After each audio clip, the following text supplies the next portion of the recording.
Jadi Iya, saya tidak iya, iya. mengarang-arang gitu loh. Ya, sesuai dengan data dan fakta lah ya. Ya, ya. Karena memang Ya, ya. ajaran Nusantara itu kan konsep dasarnya memang kan logis dan realita. Jadi kita usahakan tidak bicara yang mengada-ada, apalagi berkarakter halusinasi, Oh ya, delusi, betul, janganlah betul. kita. Ya nggak bisa, susah memang. Makanya kadang-kadang kita agak ini ya, susah mengobjektifkan wilayah-wilayah keilmuan leluhur ini. Gitu. Jadi apa-apa. Iya Bang, karena saya prihatin Begitu. juga ya sama teman-teman yang kelihatan packagingnya itu suka pada budaya Nusantara. Seringkali mereka berhalusinasi kadang-kadang. Oh katanya ketemu Gajah Mada, ketemu Kenarok, ketemu Air Langgan. Dengan perspektifnya masing-masing, tapi dipaksakan diceritakan ke publik, ini yang nggak etis gitu.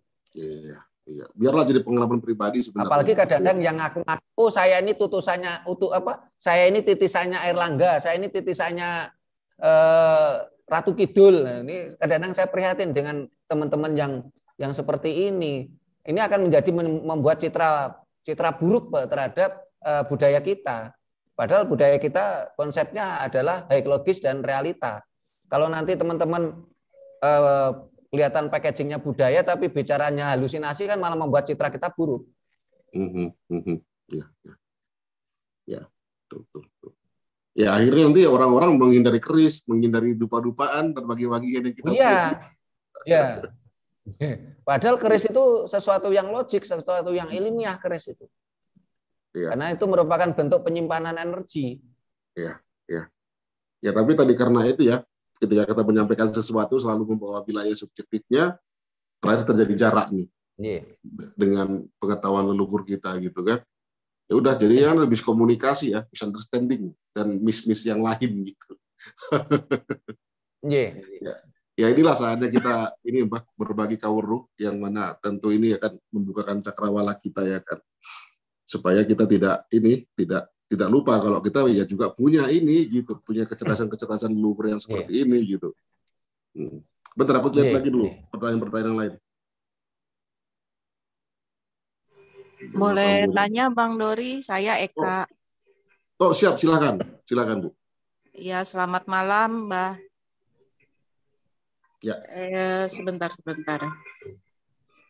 Maaf nih off cam. Ya, saya mau tanya aja kalau dengan warna apakah bisa diidentifikasi ya? Misalnya yang seperti tadi itu misal warna apa itu indata gitu kan, atau warna apa itu yang wanginya harum gitu kan. Kalau ini untuk khusus yang herbal ya mungkin ya gitu. Nah, kalau khusus yang herbal kan tentunya kan warnanya juga alami gitu kan rupanya.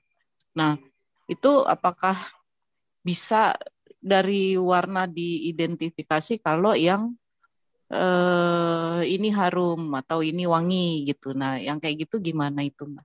Terima kasih.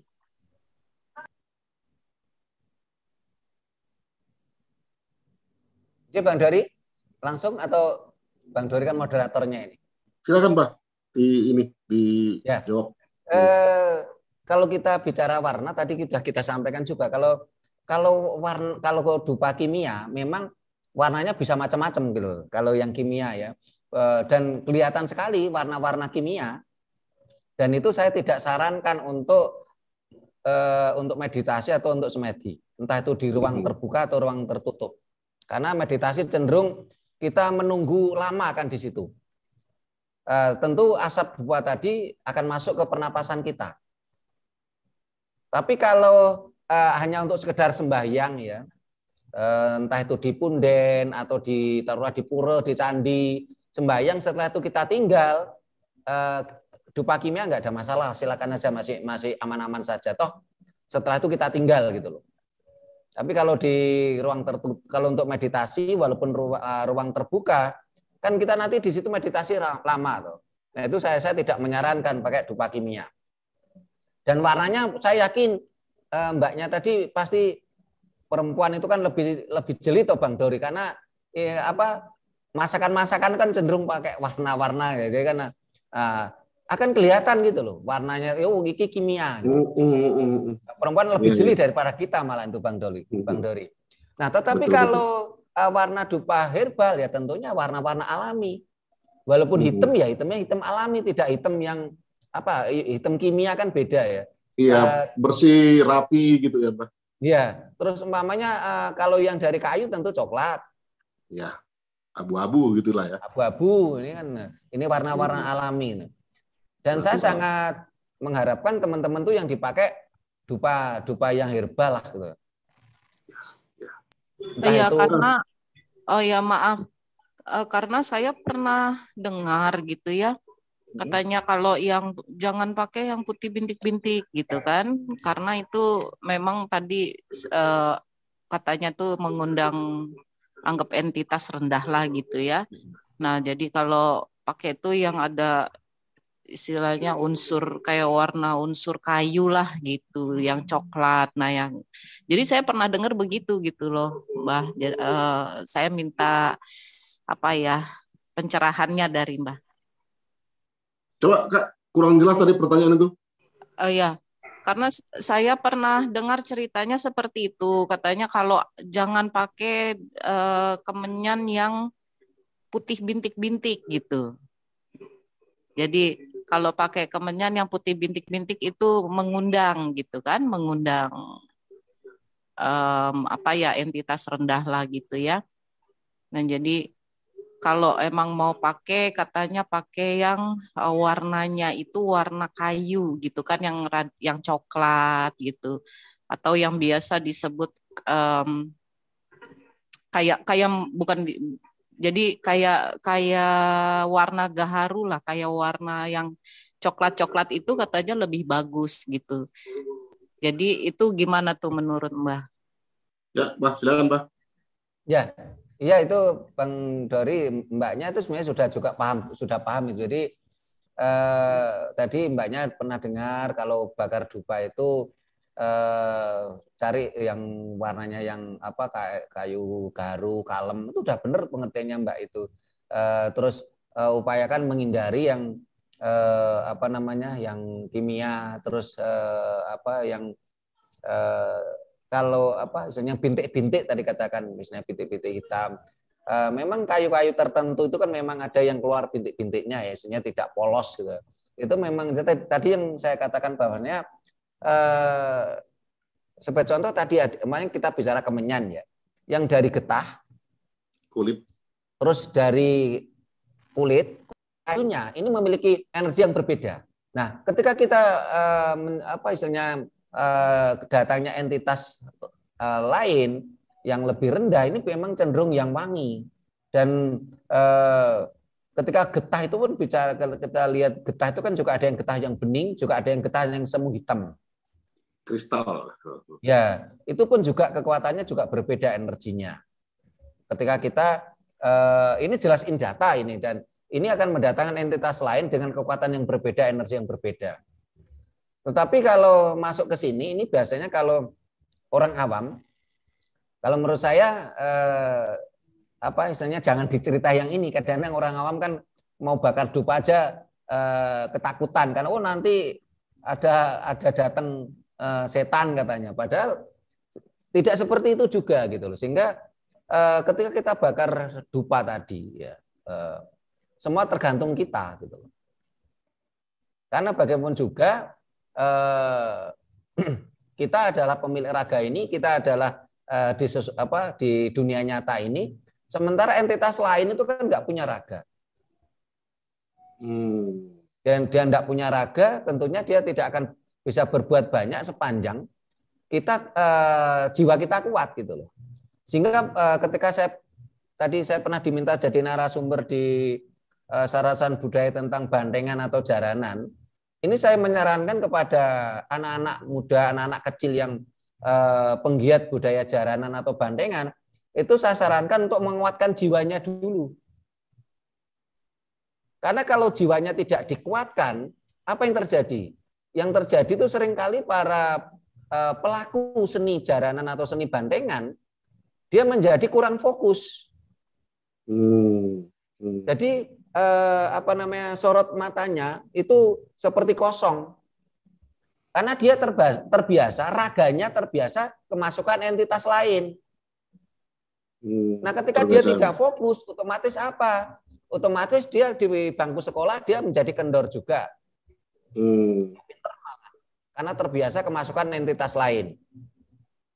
Terus di pekerjaan pun dia juga tidak fokus. Oh iya, Bang Dori, sambil kemarin waktu saya lihat channelnya Romo ya, Raket Prasojo. Nah, beliau juga memproduksi dupa juga gitu. Mungkin bisa dijelaskan juga sama Romo. Selamat malam, Sampurasun. Oke, lanjut. Selamat malam, Sampurasun. Sampurasun. Rahayu. Terima kasih Pak Moderator Bang Dori sama Mbah Primo. Informasinya sangat berguna ini.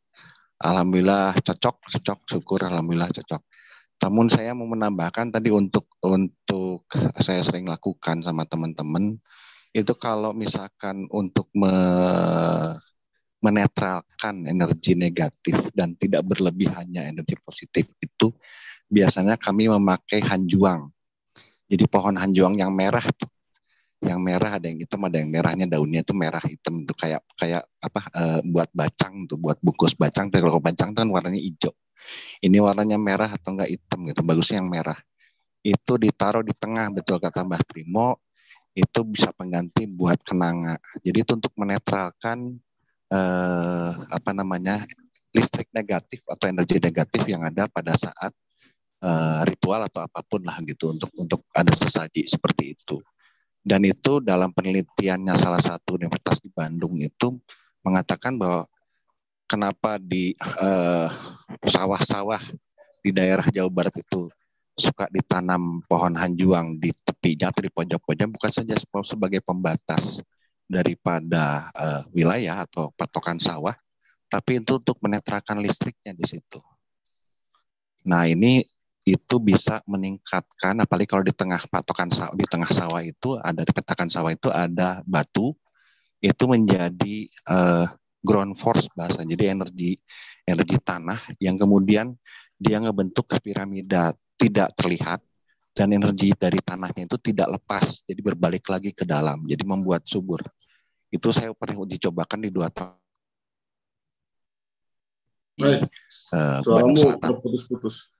Diuji cobakan di hanjuang itu pernah diuji cobakan di sawah di daerah Arjasari di Banjaran Jawa Barat sama di Gunung Parang Purwakarta dekat Jatiluhur. Itu memang menjadi piramid kasat mata ya, jadi tidak terlihat. Jadi energi yang dari tanah itu tidak lepas ke udara tapi kembali lagi ke bawah. Nah, jadi hanjuang itu sebetulnya buat netralkan listrik atau energi negatif. Makanya kemudian selain Kamboja, itu juga biasanya si makam atau pusaranya atau pasareannya itu ditaruh hanjuang. Jadi energi negatifnya hilang di situ. Dinetralkan langsung. Cirinya itu kemudian berguna adalah si hanjuangnya ini daunnya makin terang, makin cerah.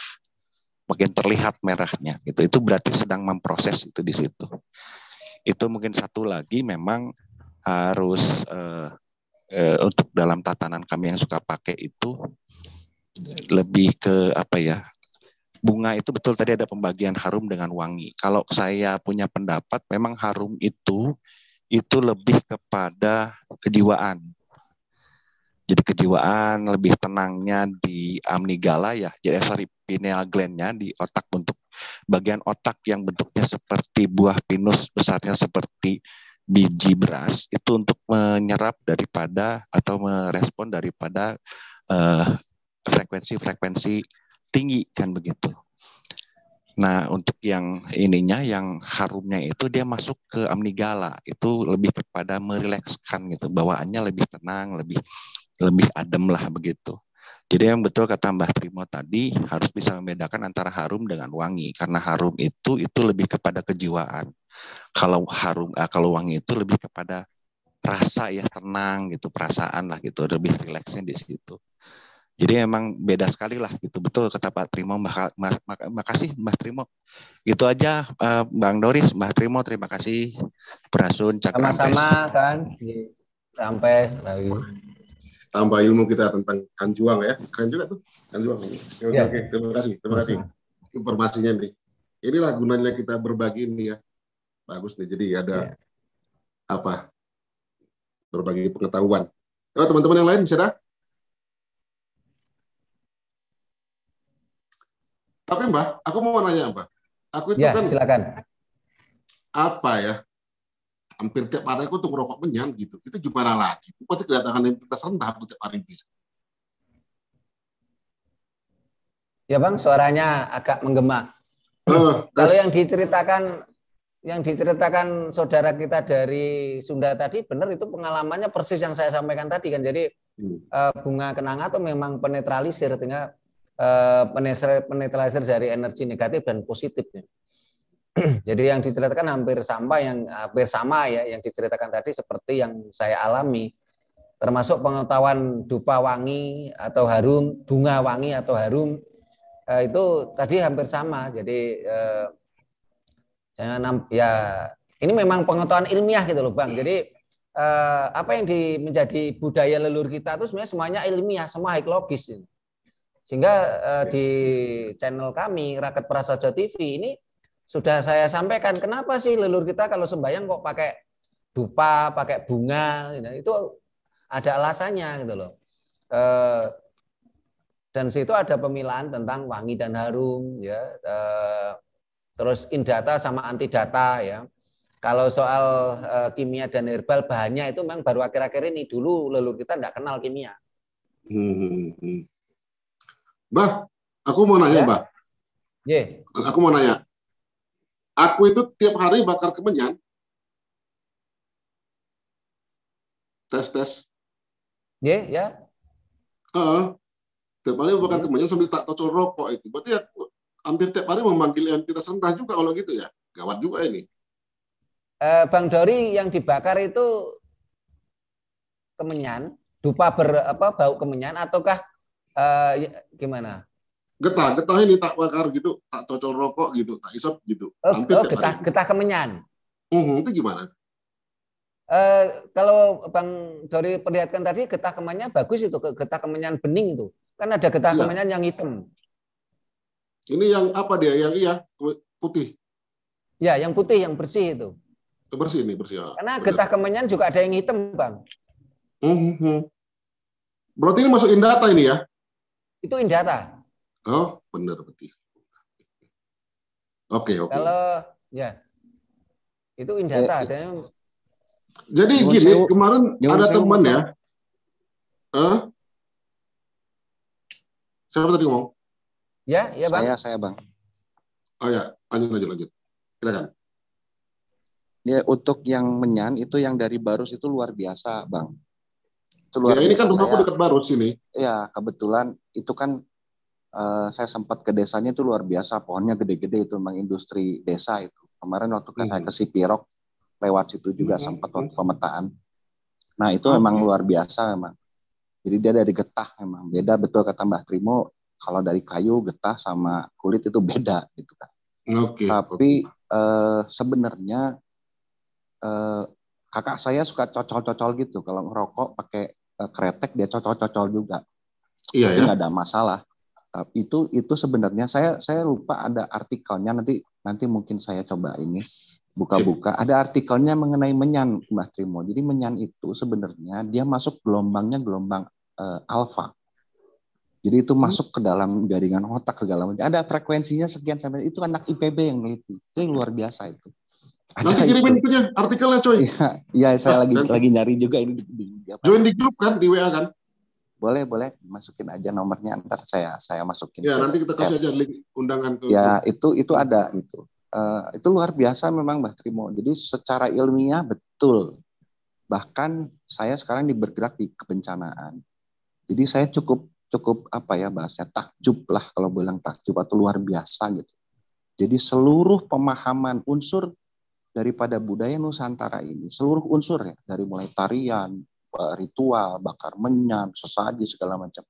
itu kalau dikerucutkan itu untuk mitigasi bencana, Mbak, sama Bang, teman-teman. Jadi seluruh unsurnya, mau tari, mau apa, segala macam, itu kan anggaplah itu lingkaran gitu, dibuat sebuah lingkaran, unsur-unsur itu semua, itu kalau dikerucutkan ke atas, itu lebih kepada mitigasi bencana. Jadi bagaimana komunikasi kita kepada alam.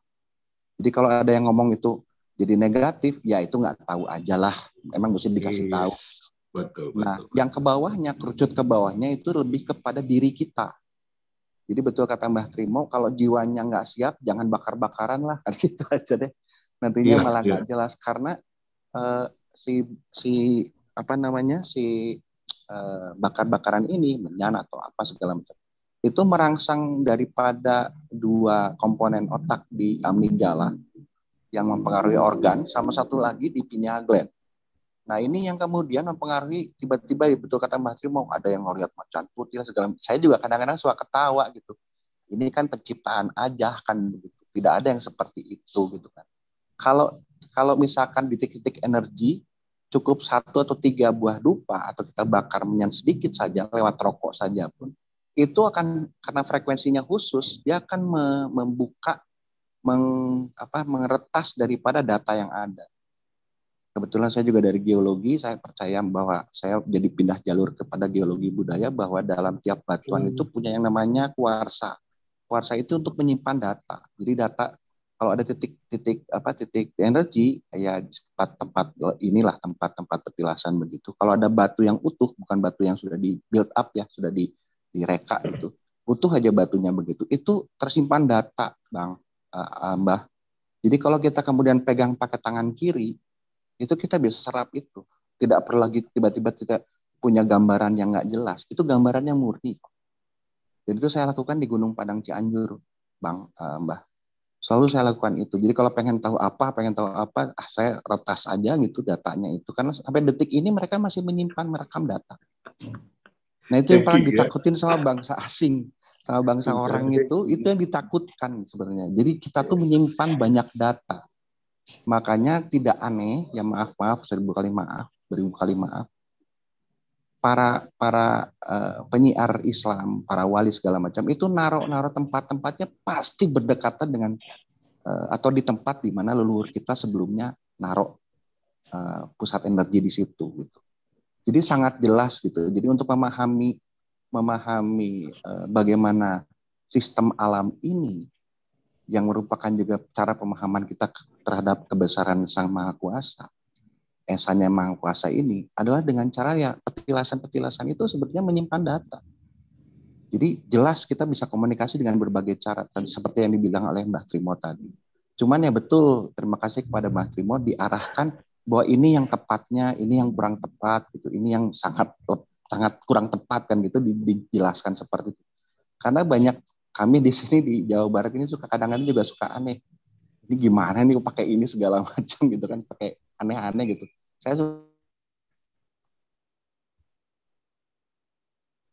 Ya, suaranya hilang lagi.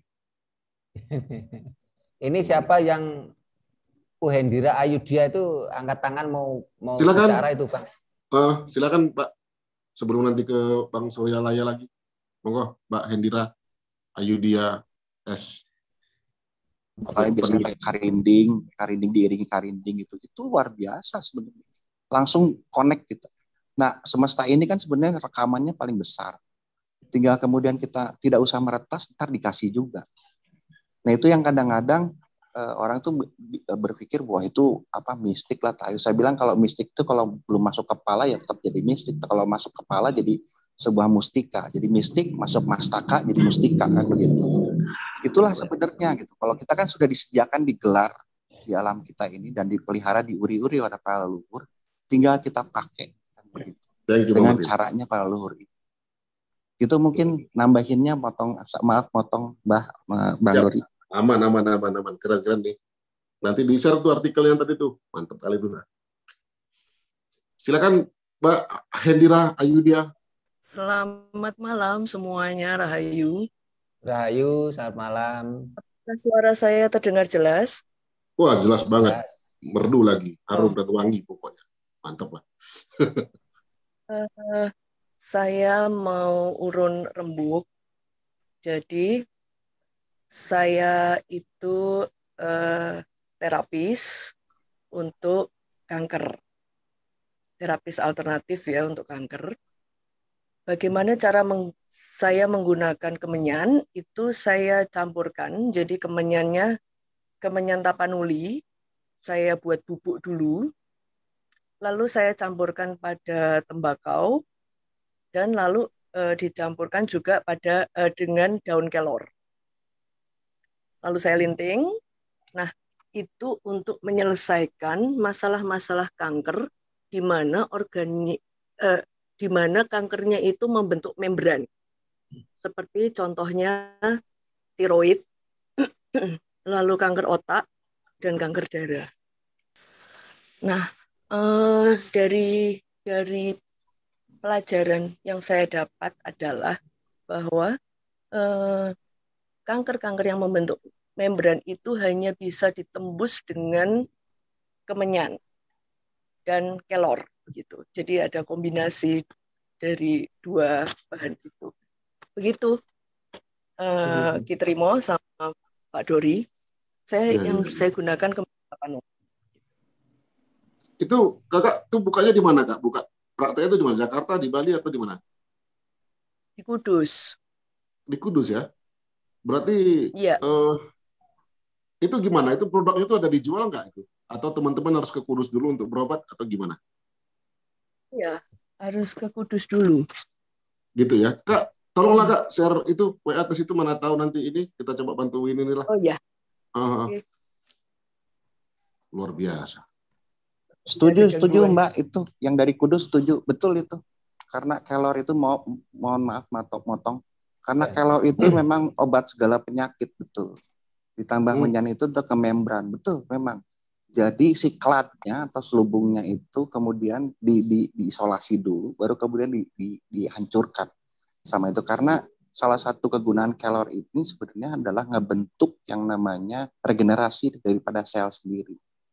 Itu yang begitu. Kalau pernah tahu susu Morinaga, itu kan sebenarnya campuran kelor dengan susu. Ya. Makanya ada hijau-hijau. Mohon maaf Bang, ini perlu diluruskan dulu yang disampaikan Bu Hendira tadi. Kalau saya dengarkan dari keterangannya Bu Hendira, tadi yang dipakai terapis itu bukan kemenyan, tapi istilahnya dupa. Nampaknya banyak orang yang belum bisa membedakan dupa dan kemenyan. Jadi tadi yang dipakai itu sebenarnya bukan kemenyan, tapi dupa. Dupa dengan beberapa aroma, salah satunya dengan daun kelor. Jadi memang kalau tadi kan sudah saya sampaikan bahwasanya dupa ini bisa untuk aromaterapi. Dan yang disampaikan Bu Hendira tadi udah benar itu. Cuma tadi barangkali seharusnya dia menyebut dupa tapi dia bilang kemenyan itu aja. Tapi yang disampaikan udah benar. Dan saya udah berkali-kali juga kalau yang izin, benar kemenyan. Tadi katanya dari kemenyan dari Tapanuli kok, tadi kata beliau, kata Ibu itu. Benar kemenyan kok. Dari Tapanuli tidak harus kemenyan, Bang. Di Tapanuli bahan dupa banyak. Oh gitu juga ya?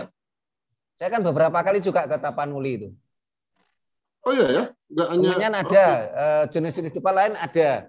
Ya, itu untuk aromaterapi memang benar bagus itu. Jadi saya tadi udah cerita juga Pak, kemarin tuh waktu pandemi itu banyak orang itu kita sembuhkan lewat aromaterapi itu. Bahkan mereka tanya, Pak ini pakai doa atau tidak? Saya jawab doa silakan, enggak juga enggak apa-apa karena itu memang fungsinya untuk aromaterapi. Yang disampaikan Bu Hendira tadi benar dan itu menguatkan apa yang kita sampaikan, termasuk yang disampaikan yang dari Sunda tadi, termasuk yang terakhir tadi, ini saling menguatkan nih Bang. Saya senang dengan diskusi ini, kita saling menguatkan dengan pengalaman kita masing-masing. Luar biasa. Kak Endira, tolong itu Kak share WA-nya Kak, mana tahu ada teman-teman yang ini ingin membantu keluarga dalam keadaan sakit. Biar ini kan, itu sebuah keberkahan juga tuh kalau bisa berbagi juga dari sini. Iya. Silakan lagi Kak, open mic, monggo. Yang saya gunakan kemenyan yang sudah digecek ya, kalau bahasa Jawa itu digecek, jadi dibuat bubuk. Dan itu yang kristal ya, yang jernih, yang seperti tunjukkan Pak Dori tadi. Hmm. Nah, tapi digecek dulu dan dicampurkan pada tembakau. Nah, nanti lalu asapnya disepetkan terutama di sepanjang tulang belakang. Lalu kalau itu kasusnya kanker tiroid ya disepetkan di tiroidnya begitu. Di Disepet. pangkal leher. Ya, disepet. Oh ya, Nanti memang dari getah kemenyan ya Bu Endira. ya, getah kemenyan Oh ya yang ya. berwarna kristal Yang bening kristal ya. yang bening Begitu. ya. Bukan yang Nah, warna itu hitam. dibubukkan, lalu ditaburkan di lintingan tembakau dan lalu juga dicampur dengan daun kelor yang sudah dikeringkan tapi tidak boleh kena sinar matahari, jadi harus diangin-anginkan begitu.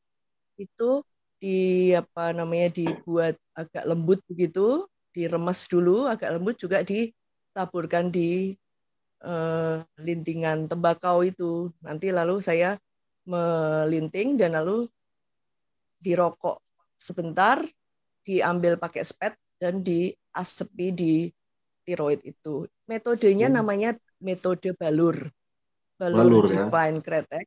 Ya, yang menemukan itu Bu Greta Sahar, Dr. Greta Sahar. Tetapi kalau Bu Greta Sahar itu menemukan metode Balur menggunakan tembakau.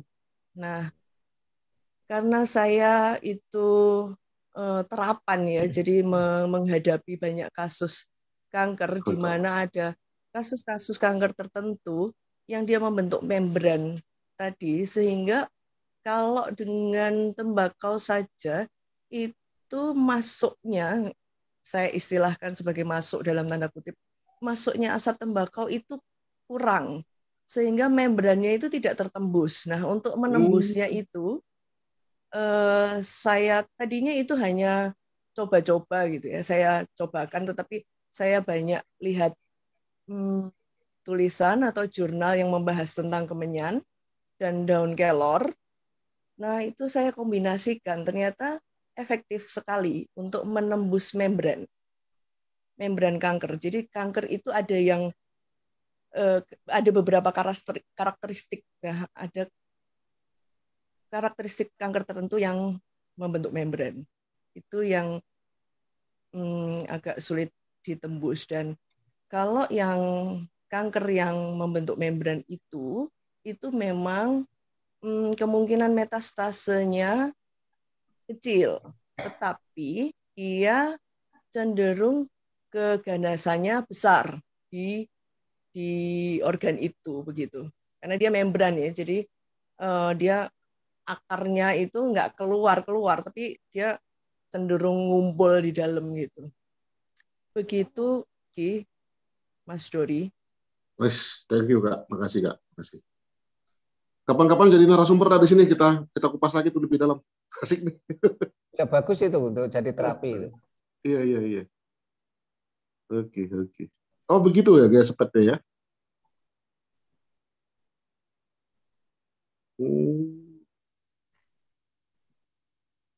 Wah, iya. Siap. Luar biasa. Ayo, Peter, silakan. Oke. Sugeng Dalu, selamat malam semuanya.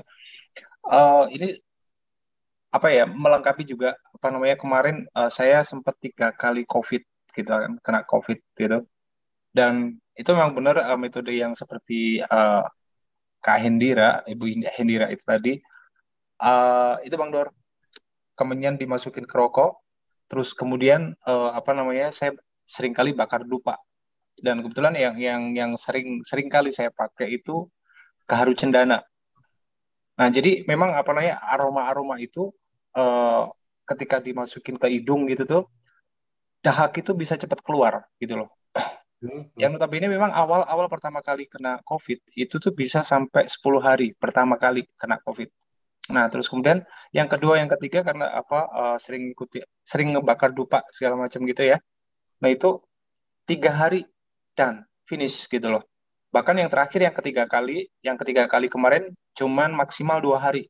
karena cuman ya itu tadi diasapin itu tadi, sama kemudian ditaruh di rokok, dan itu memang saya ngalamin sendiri, dan itu bermanfaat, bisa apa namanya, bisa mempercepat lah ya, nggak perlu obat-obatan segala macam, nggak perlu. Udah, terima kasih itu. Siap, thank you Pit, tambahannya Pit. Yuk, Kak Eka, silakan. Monggo open mic. Ya, mau sharing nih Bang Dori dan yang lain. Yang memang awalnya itu kan saya ada menyan Sumatera itu ya, yang dari Geta. Nah, awalnya memang saya dengar dari adik ipar itu kan katanya menyan itu kan buat ya tadi lah ya gitu kan, memanggil entitas segala macam. Nah, tapi setelah memang saya pikir ya inilah kalau saya bilang bismillah lah gitu kan. Nah, itu saya akhirnya menyan itu saya bagikan ke teman saya yang awalnya saya nggak inget kalau dia juga pernah punya kanker payudara gitu kan. Katanya pernah dioperasi gitu. Nah, akhirnya setelah berapa lama ya, sekitaran 2 minggu, 3 minggu gitu, dia cerita sama saya gini, itu menyannya bagus ya katanya buat detox gitu. Ternyata tuh bisa buat detox loh. Maksudnya gimana gitu kan?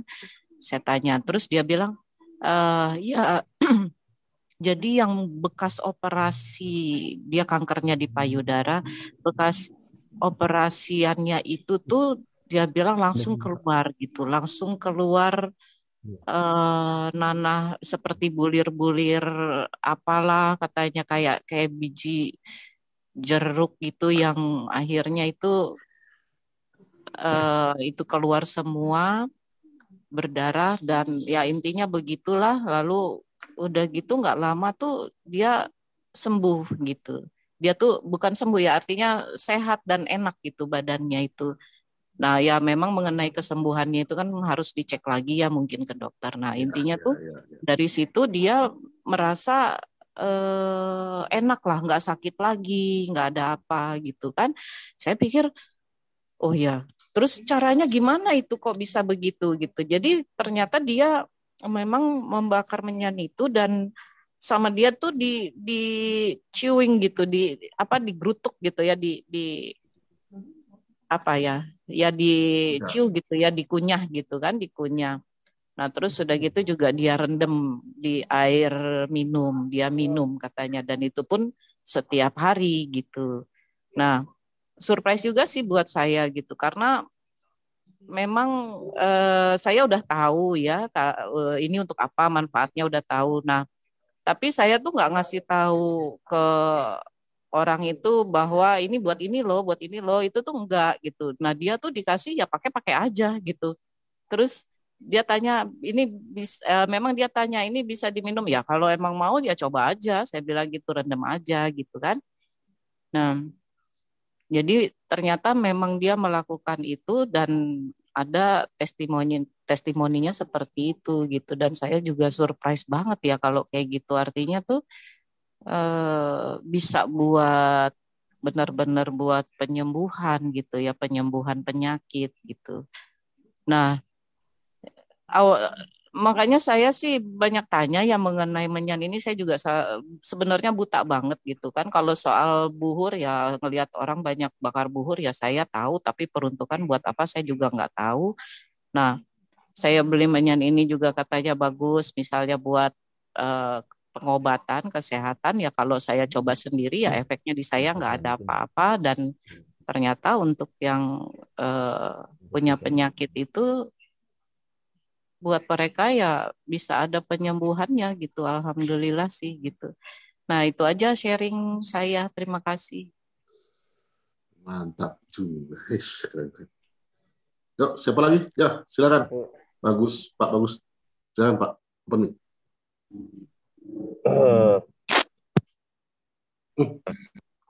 Pak Bagus dulu ya. Sorry Bang. Selamat malam, aman lah. Nah, lanjut. Ya, selamat malam Rahayu, terima kasih. Nah, Artinya saya baru ngikuti nggak penuh nih, cuman mau momen apa ya mau Berbagi. tambahin sama tanya juga. Artinya dari tadi yang ada 2 klasifikasi harum dan wangi tadi berarti membangkitkan dan satu menurunkan frekuensi atau ketegangan gitu ya, Romo ya, atau Bang Dori ya. Coba Romo. Mau tanya dulu. Artinya yang harum tadi menurunkan frekuensi, menenangkan. Yang satunya yang untuk bantengan itu kan wangi, artinya membangkitkan gitu ya. Apa seperti itu Pak? Atau saya yang salah tangkap? Jadi kalau saya bisa jawab ya, itu kalau yang wangi itu lebih ke ini, ke reaksional ya. Digunakan untuk hal-hal yang itu, undang entitas bawah gitu ya. Oke. Artinya ya oke. Kemudian yang kedua tadi berarti yang sebenarnya tidak hanya efek psikologis bagi orang yang memakai kemenyan atau dupa, tapi juga ada efek biologis pada kemenyan. Kalau kemenyan tadi yang Ibu utarakan, ini sebenarnya kalau ketemu teman biologi ini enak ini. Bagaimana kemudian kemenyan itu bereaksi dengan tubuh, artinya ini kan mekanisme biologis. Ada yang dari asap masuk ke dalam sistem pernafasan gitu, respirasi, kemudian mengalir ditangkap darah dan sebagainya. Artinya ada 2 efek pada manusia. Yang pertama itu adalah pada psikologis yang menenangkan, dan yang kedua ini ada yang biologis. Apa bisa seperti itu? Kalau ada yang punya pengalaman, enak ini kalau di-share. Mungkin Bang ini nanti coba jawab nih, Bang Arul Suryalana, menunggu data narasumber kita. Ada kesalahan teknik kayak di sana. Silakan Bang.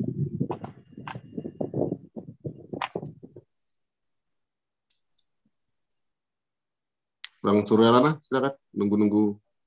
Bisa kok langsung aja open, unmute langsung aja. Ya, jadi dari pengalaman saya juga dari referensi yang saya baca, tadi kasus soal pandemik ya, ternyata memang setelah saya baca, kebanyakan orang yang terkena pandemik itu dalam vibrasi tubuh itu diukur dalam satuan Armstrong, Pak. Jadi 5.000 Armstrong ke bawah itu yang paling dampak terkena. Nah, kanker ini sebenarnya dia tidak sama dengan frekuensi vibrasi tubuh. Jadi pada saat vibrasi tubuh dikankerin, makanya bisa gampang kedetek atau kadang sulit kedetek, apalagi kalau tadi Bu Ibu itu mengatakan di membran, itu makanya sulit kedetek. Nah, itu karena dia mirip-mirip vibrasinya. Tapi kalau kemudian detil vibrasinya itu pasti di bawah 5.000 Armstrong. Karena kanker ini kebanyakan dari pikiran, dari hati segala macam. Itu kemudian jadi penyakit lah begitu. Nah, kalau sudah ribuan Armstrong, artinya lebih dari 5.000 sampai 10.000 segala macam. Kondisi tenang, kondisi ceria, kondisi kemudian meditate gitu segala macam kayak gitu, artinya spiritualnya bagus, itu lebih dari 5.000 bahkan sampai ratusan ribu. Nah, itu cepat sembuh. Nah, salah satunya adalah dengan pertolongan wewangian, dengan harum-harum, dan juga dengan asap kemenyan itu. Jadi itu vibrasinya dibenerin, vibrasi tubuhnya dibenerin, dinormalkan kembali, sebenarnya seperti itu. Nah, itu yang bertanggung jawab, saya lupa namanya, hormonnya itu ada sebenarnya. Dan ini kadang-kadang juga tidak disentuh atau tidak dibicarakan, karena kalau sebenarnya obat sakit itu kan dibikin ketawa, dibikin senang, kejiwaannya masuk dari situ kemudian muncul. Karena secara psikologis kehidupan manusia ini 80-90% diatur alam bawah sadar atau dalam tatanan rasa kan begitu, jiwa lah gitu. Nah, yang sisanya adalah kesadaran penuh secara logika atau pikiran. Nah, makanya kemudian orang-orang Nusantara itu instingnya kuat kan begitu. Karena mainannya di situ, mempercayai dan meyakini bahwa alam bawah sadar ini itu kemudian mempengaruhi kesadaran. Bagaimana alam bawah sadar menjadi sebuah kesadaran. Nah, salah satunya adalah medianya dibantu dengan menyan itu, dengan keharuman, dengan wewangian, bahkan butuh pengobatannya si tubuh ini memakai itu juga supaya si tubuh ini kemudian kembali lagi vibrasinya. Nah, itu yang jadi saya pahami Makanya kalau ada orang lewat doa, lewat kemudian istilahnya wangi kalau kita masuk angin di kayu putihin, wanginya dulu yang kita dapat gitu, baru kemudian angetnya. Nah, itu kemudian merubah vibrasi daripada tubuh ini, yang kemudian tubuh ini berkurang vibrasinya atau kemudian nggak stabil lah kan begitu. Nah, itulah fungsinya daripada kekayaan alam kita sebenarnya seperti itu gitu. Itu aja mungkin Bang, makasih. Keren. Mantap. Oke. Mbak, gimana koneksi udah aman? Udah aman ya. Tadi Jaringan saya nyimak juga. Jadi apa yang disampaikan teman-teman lain itu luar biasa, itu nambah pengetahuan saya juga. Jadi kalau di depan tadi saya katakan memang penggunaan dupa itu kan macam-macam ya. Salah satunya untuk smoke disinfektan ataupun aromaterapi. Saya juga senang juga ini dapat tambahan tadi saya sama Bu siapa tadi yang dupa diminum itu. Ini terima kasih saya sama beliaunya. Kalau selama ini dupa untuk aromaterapi saya beberapa kali melakukan, dan saya kebetulan tidak buka terapis ya. Jadi orang biasanya misalnya telepon saya terus sakitnya apa atau kasusnya apa, terus saya suruh aja langsung gitu. Dan termasuk kemarin ada yang ya itu termasuk kanker ya, setelah itu COVID ya. Terus termasuk ada yang terakhir ini ada untuk terapis kanker serviks, kanker mulut rahim. Itu memang bisa itu Bang Dori. Siap, luar biasa ternyata ya. Ya. Izin Romo. Di rumah hari ini itu buka praktek ya. Kalau ada teman-teman mau ke situ gitu, open ya? Oh enggak Bang, saya jujur saja tidak buka praktek di rumah. Saya selama ini kalau mohon maaf ya, saya kalau ada orang dia telepon ke saya, contoh aja kemarin orang Pemantang Siantar Bang. Dia dapat nomor telepon saya dari dari Lai Purba. Orang ini belum pernah ketemu saya sama sekali. Dia dapat telepon, terus dia telepon saya. Sampai detik ini saya belum pernah ketemu sama beliaunya. Nah ini ya saya pengobatan jarak jauh aja. Jadi sakitnya ini harus begini, lakukan sendiri. Terus dia tanya kepada saya, ini doanya bagaimana Pak? Saya bilang doa aja pakai bahasa ibu Anda. Oke Bang Suryalana, makasih banget untuk sharing berbagi ilmunya. Oke. Lanjut. Gitu ya. Jadi mohon maaf saya tidak ingin merendahkan teman-teman yang buka terapis di rumah, enggak. Saya itu juga bagus-bagus saja kan, itu membantu orang lain. Cuman kalau konsep saya selama ini ketika orang itu minta tolong ke saya lewat telepon, tidak harus ketemu. Terus dia apa yang dia keluhkan saya arahkan. Ini harus dilakukan. Terus doanya apa? Saya cenderung Anda orang mana? Suka dia orang Batak sebagai contoh. Saya orang Dayak aja. Saya orang Flores. Silakan doanya dengan bahasa ibu Anda. Tapi ilmunya caranya begini saya sampaikan. Iya. Siap. Saya termasuk pengalaman nyata ya ketika saya mau naik ke Gunung Uluan Darat itu Bang di Samosir. Uluan Darat. Samosir. Saya banyak ditemani oleh teman-teman saudara-saudara dari suku Batak. Itu mereka tertarik dengan apa yang saya lakukan. Mereka bilang, Pak Sutrimo, mau dong saya diajari. Itu doanya walaupun pakai bahasa Jawa enggak apa-apa kok Pak. Saya walaupun orang Batak mau saya. Saya bilang saya tidak ingin menjajah bangsa lain, suku lain. Pokoknya doa harus pakai bahasa Jawa, saya enggak mau.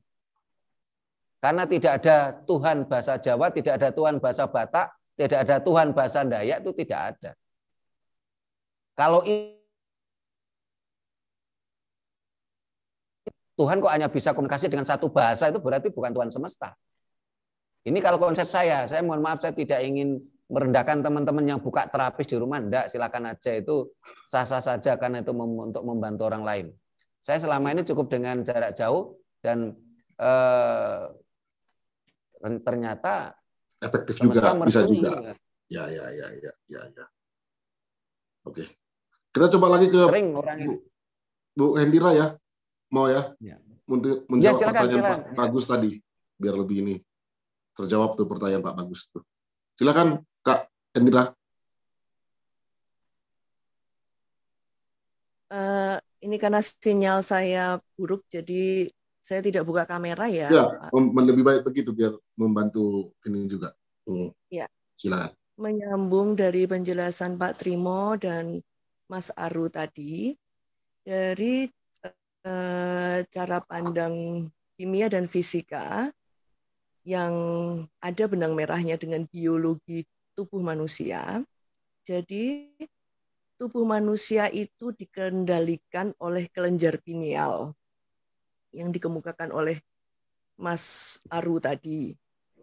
Pineal gland itu ada di tengah-tengah otak, kecil sekali seperti sebiji beras. Kacang hijau, ya, sebiji kacang hijau, dan di situ memuat perintah-perintah kepada organ seluruh tubuh. Jadi perintah bagaimana bekerjanya organ ke seluruh tubuh, misalnya jantung harus berdetak berapa kali dalam 1 menit, paru-paru harus mengambil udara berapa kali dalam 1 menit, itu data-data atau perintah-perintah itu tersimpan di kelenjar pineal.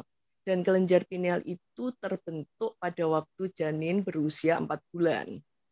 Nah, untuk menyelesaikan masalah-masalah manusia, terutama sakit yang diderita, itu harus memerintah dulu ke kelenjar pineal supaya dia memulihkan perintahnya, karena perintah itu seiring dengan berjalannya waktu setelah bayi lahir dan lalu berumur sekian-sekian, itu dia mengalami reduksi, mengalami penyimpangan gitu ya. Jadi dia memerintahnya itu tidak spesifik, tidak ya ada penyimpangan begitu. Nah, untuk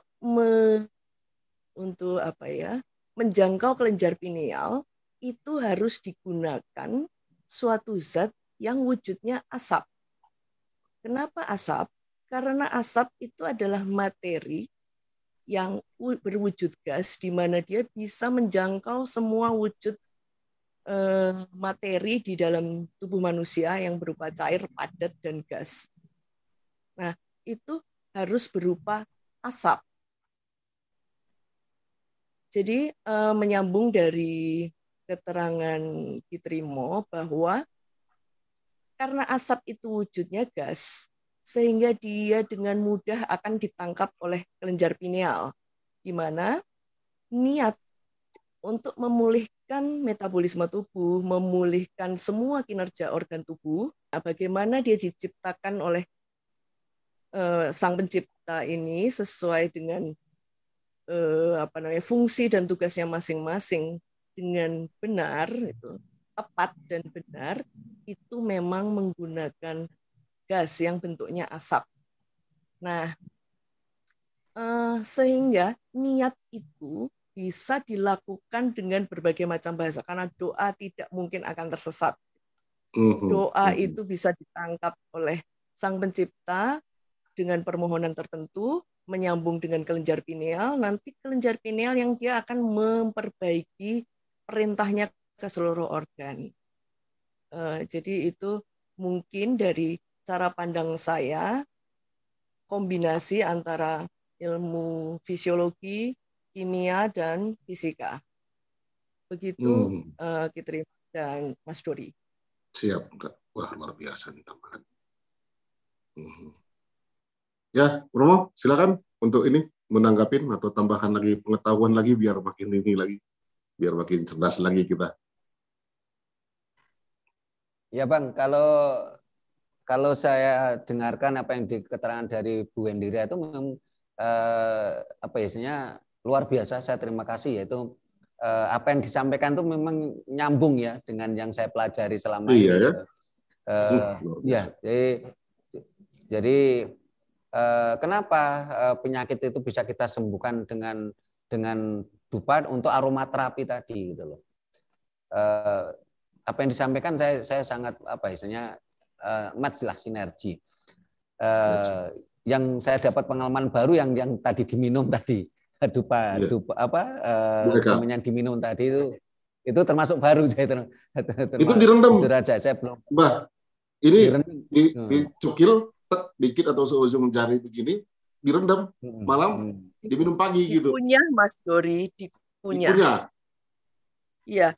Jadi kenapa kan? Harus dikunyah? Kenapa harus dikunyah? Itu dari cara pandang Balur ada penjelasannya. Oh, gimana tuh? Begini penjelasannya, bahwa rumus-rumus genetik manusia itu tersimpan di dalam mukosa mulut. Rumus genetik manusia itu tersimpan di dalam mukosa mulut. Nah, makanya di dalam cara pandang leluhur Jawa itu ada idubacin, ada istilah idubacin. Idubacin itu ludah pertama bangun tidur dari seorang ibu. Itu berfungsi untuk menyembuhkan anaknya. Jadi kalau anaknya lagi rewel, flu, meriang, dan lain sebagainya, itu idubacin itu diambil dengan menggunakan jempol. Ini saya buka ya kameranya, mudah-mudahan bisa. Nah, ini. Jadi menggunakan jempol, terus ditaruh di langit-langit mulut. Ini lalu digosokkan di ubun-ubunnya anaknya. Itu adalah obat yang paling manjur. Bagi leluhur Jawa, itu saya dapat pengetahuan itu dari nenek saya, ibu saya, begitu. Coba, tapi itu harus ibunya ya? Apa yang disampaikan Bu Endira itu sama Bu, kebetulan background Kudus sama saya yang dari Solo dekat ya, jadi idubacin itu memang ya benar. Kalau bicara tentang pengobatannya agak nyeleweng dikit dengan tema ya. Orang Jawa itu kan punya sistem konsep pengobatan namanya enzimatik. Enzimatik. Jadi ini saya pakai istilah modern ya, karena nggak apa-apa. Ini lebih. Jadi dalam pengetahuan leluhur Jawa itu tubuh manusia, hewan dan tumbuhan itu ada enzim biomolekul zat hidup. Nah, ketika manusia sakit, itu pasti ada enzim yang kurang, sehingga harus dilengkapi ditambah dengan enzim lain.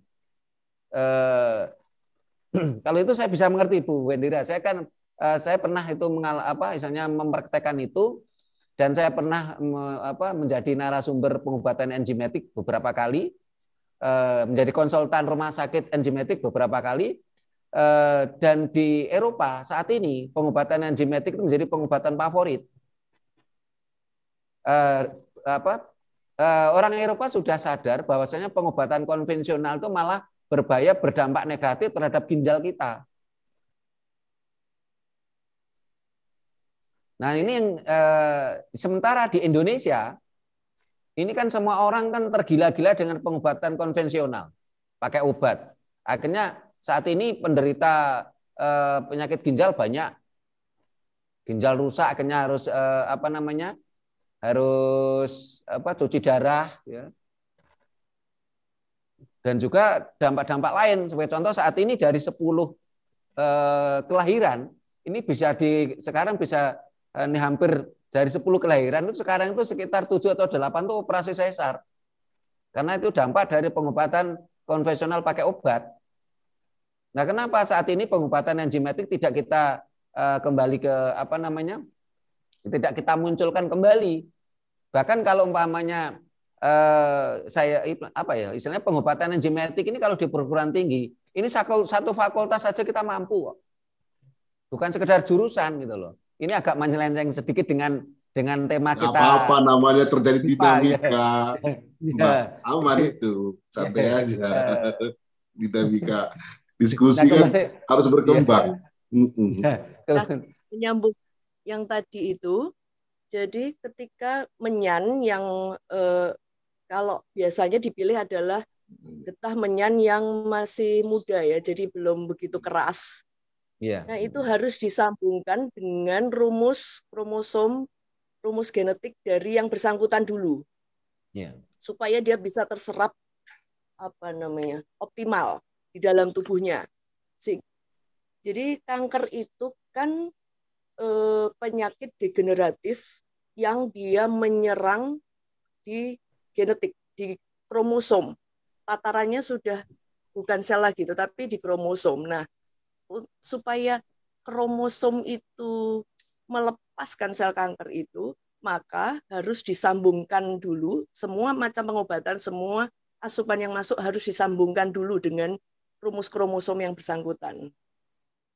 Begitu. Nah, caranya adalah dengan dikunyah salah satunya. Begitu. Kalau menggunakan asap, caranya dirokok.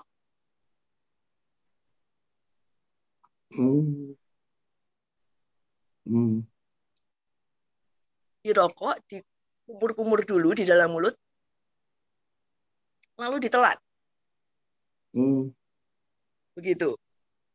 Jadi kalau kita ingin mencari benang merah dengan kenapa kok kemenyan itu ada yang cara mengkonsumsinya dengan dikunyah itu untuk membaurkan supaya kemenyan itu kalau dikunyah diambil enzimnya ya Bu ya, soalnya ya.